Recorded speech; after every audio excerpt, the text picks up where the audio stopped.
Hi, I'm Christine MacLellan, and I'm here to give you a quick lesson on the differences between pastels.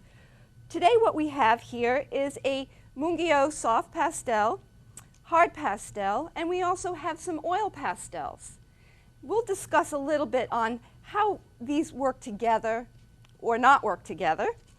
I've got a sanded pastel paper here, and what we want to do is start your initial drawing with a hard pastel.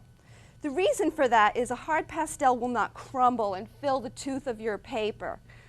Start by initially laying down your landscape or your portrait. Think about the underlying colors that you're going to want to shine through your pastel. Be a little bolder, stronger. Lay down whatever you're drawing. Then layer on top of that your soft pastel. Your soft pastels will just sit right on top of the hard pastel. Intermingle. You can work on blending, smoothing. Then come back and add more detail to the top of your pastel painting. Try mixing your medium.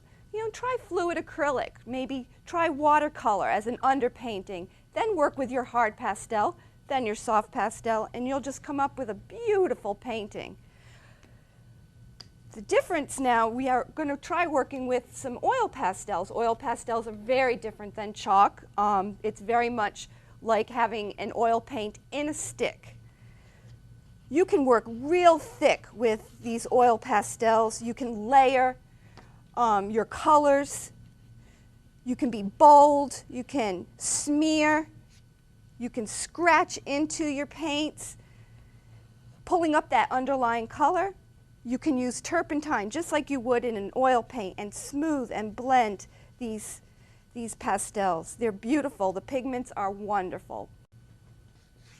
I hope you give all these different mediums a try and enjoy and experiment and enjoy them as much as I do.